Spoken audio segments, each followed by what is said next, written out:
Hi guys! Welcome to Jekotech TV! Smile ka muna dyan! Okay guys, let's go!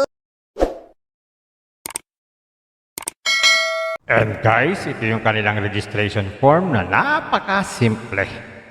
Dalawang bagay lang ilalagay natin, mobile number, tapos password. Ganun lang, tapos click ang register.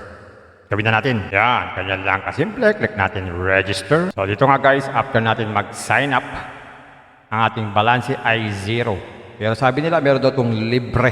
Hanapin natin yung libre. So yan guys, so after natin mag-sign up, meron pala tayo ditong 1K o 1,000 pesos na naka-invest.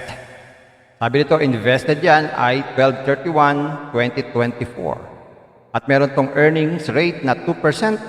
At yan, nag-uumpisa na ang kanyang countdown para tayo ay kumita dito ng libre. Pero maliban dyan, wala na pong ibang libre. So, kailangan na ditong mag-invest. Check na natin yung kanilang investment plan dito sa bandang baba, sa gitna. Agaya nitong una, investment daw ng 1K, magkakaroon tayo ng 20 pesos every day. At ang 30 days return yan ay 600 pesos. So, ibig sabihin, in 1 month, kikita tayo ng 600. At sa isang taon, meron tayong kitang 7,300. Pag naman 3K, 66 ang everyday, 24,090 po. At marami pang iba. At ang pinakamalaki nga na capital invested ay 5 million na meron daily profit na 250K. Bolak. At ang kita nito sa isang taon ay 91,250,000. Ba, laki naman nito. Ito ba? So, ayan. So, para makapag-invest dyan, ang gawin lang ay magdi-deposit lang. So, punta tayo sa deposit. Deposit. Yan, ang minimum ay 1K. Ang payment method, maraming klase. GCash Pay 2, GCash Pay, at saka Maya 1 o Maya Pay 2. GCash Pay tayo. Tapos buy. Enter the amount bank. Sabi, please enter the amount. Okay, tayo 1,000. Tapos buy. So via GCash, iscan tong QR code, mag-transfer ng fund. Ayun, meron na tayong investment nun. So, check natin kung magkano ang minimum withdrawal dito o ang kanilang withdrawal rules. So, bago mag-withdraw, click lang itong bank wallet. Click lang itong positive. Ilagay dito ang wallet, pwedeng GCash or Maya. Ilagay ang GCash number at saka GCash name. Yan, ganyan lang. Click na submit. Yan, meron na tayo. Check na natin yung withdrawal. Magkano nga ba? Yun. So, ang minimum withdrawal pala dito ay 200 pesos. At ang maximum ay 50K na may handling fee pa na 10%. So, medyo malaki-laki ito, 200 pesos ha. So, kung mag-invest tayo ng 1,000 dito, bago tayo makapag-withdraw, medyo matagal, 10 days. Mas babawasan pa ng 10%. So, check pa natin ibang mga features dito. So, meron sila dito income record, fund record, deposit, withdrawal, at service. O meron silang customer service dito. At meron silang application, pwede i-download para mabilis tayo makapag-login at magpalit ng password at mag-sign up na lang pag napapangitan kayo sa application na to. So, ganun lang. So, ayan mga guys, itong application na to ay investment application pala ito. Minimum na 1K. Kaya lang, bago tayo makapag-withdraw nito, abot pa tayo ng 10 days. Medyo matagal Kasi 20 pesos lang every day. Pero nasa sa inyo yan kung kayo po ay mag-i-invest dito. Pero kayo, kung nandyan kayo, na kayo nagharap ng mga long-time investment online, di ko muna ito Pero sa mga nandyan na naghahanap ng long-time or panghabang buhay na investment online, hindi ko ito marirecommend sa inyo. Ito lamang po ay para sa mga risk taker. Pero kung kayo ay risk taker, pwede sa inyo to. Pero kung hindi, huwag na lang kayong pumatol. At sa mga na-risk taker dyan, pag-aralan nyo muna mabuti ito bago kayo mag-invest. Pampaalala, ang ganitong mga application, minsan tumatagal, pero minsan sandaling-sandali lamang. Kagaya itong application na to, ang hula ko dito, tatagal ito mga 4 to 5 days. Pag sumobra dyan, swerte na tayo. Kaya maging mag-ingat sa ating pag-i-invest. At kung wala kayong pag-invest,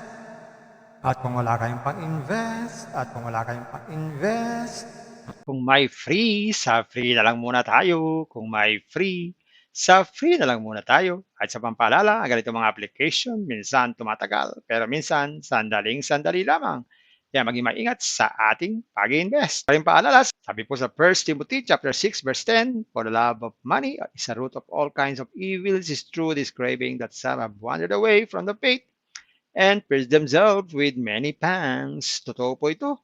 Ang pera naman ay hindi masama. Yan ang ginagamit natin sa pang-araw-araw natin buhay, pambili ng bigas, ulam, sapatos at iba pa. Pero ang babala dito ay yung pag-ibig sa pera. Pag tayo po umibig na sa pera, maaari tayong makagawa ng sari-saring kasamaan. Yan po ang kinauugatan, yung ating pag-ibig sa pera.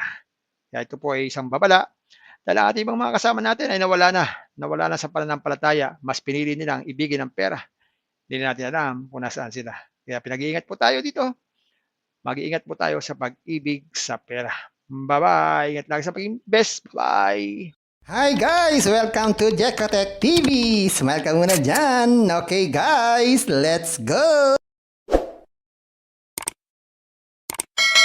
And guys, ito yung kanilang registration form na napaka-simple. Dalawang bagay lang ilalagay natin, mobile number, tapos password. Ganun lang, tapos click ang register. Gawin na natin. Yan, ganyan lang kasimple. Click natin register. So dito nga guys, after natin mag-sign up, ang ating balance ay 0. Pero sabi nila, meron daw itong libre.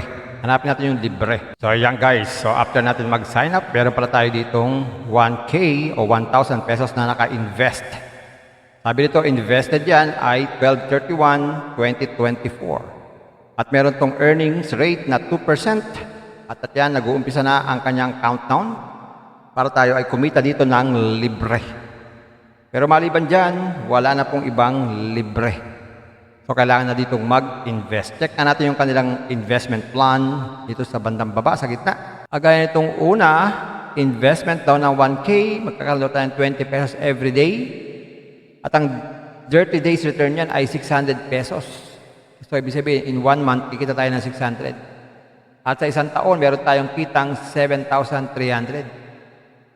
Pag naman 3K, 66 ang everyday, 24,090 po. At marami pang iba. At ang pinakamalaki nga na capital invested ay 5 million na meron daily profit na 250K. Bolak. At ang kita nito sa isang taon ay 91,250,000. Ba, laki naman ito.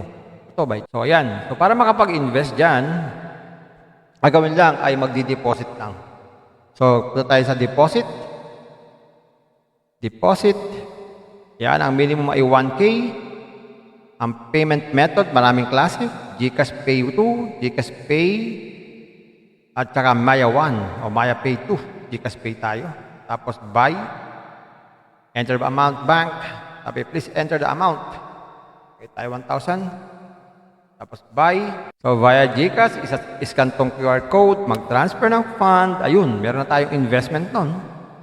So, check natin kung magkano ang minimum withdrawal dito o ang kanilang withdrawal rules. So, bago mag-withdraw, click lang itong bank wallet. Click lang itong positive. Ilagay dito ang wallet, pwedeng GCash or Maya. Ilagay ang GCash number at saka GCash name. Yan, ganyan lang. Click na submit.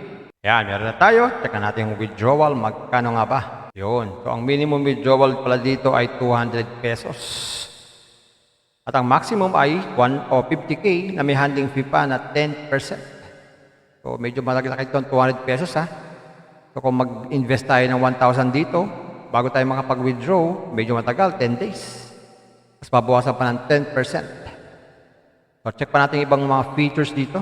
So, meron sila dito income record, fund record, deposit, withdrawal, at service. O meron silang customer service dito.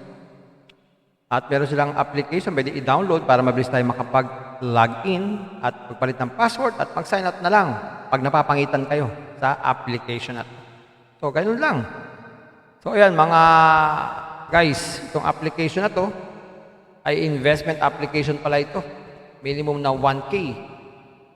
Kaya lang, bago tayo makapag-withdraw nito, abot pa tayo ng 10 days. Medyo matagal Kasi 20 pesos lang every day.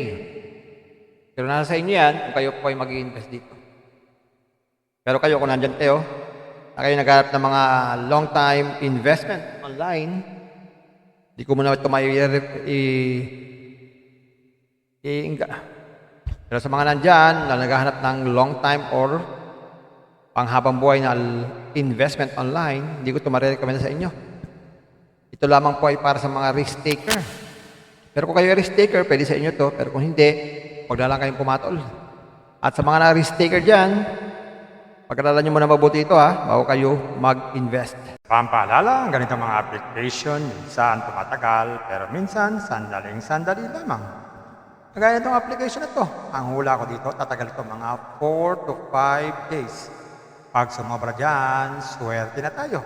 Kaya maging mag-ingat sa ating pag-i-invest. At kung wala kayong pag-invest, at kung wala kayong pag-invest, at kung wala kayong pag-invest, Kung may free, sa free na lang muna tayo. Kung may free, sa free na lang muna tayo. At sa pampaalala, ang ganito mga application, minsan tumatagal, pero minsan sandaling-sandali lamang. Kaya maging maingat sa ating pag-invest. Paring paalala, sabi po sa 1 Timothy chapter 6 verse 10, for the love of money is a root of all kinds of evils, is true this craving that some have wandered away from the faith and pierced themselves with many pangs. Totoo po ito. Ang pera naman ay hindi masama. Yan ang ginagamit natin sa pang-araw-araw natin buhay, pambili ng bigas, ulam, sapatos at iba pa. Pero ang babala dito ay yung pag-ibig sa pera. Pag tayo po umibig na sa pera, maaari tayong makagawa ng sari-saring kasamaan. Yan po ang kinauugataan, yung ating pag-ibig sa pera. Kaya ito po ay isang babala dahil ang ating ibang mga kasama natin ay nawala na sa pananampalataya. Mas pinili nilang ibigin ang pera. Hindi na natin alam kung nasaan sila. Kaya pinag-iingat po tayo dito. Mag-iingat po tayo sa pag-ibig sa pera. Bye-bye. Ingat lagi sa pag-invest. Bye. Hi guys! Welcome to Jekatech TV! Smile ka muna dyan! Okay guys, let's go!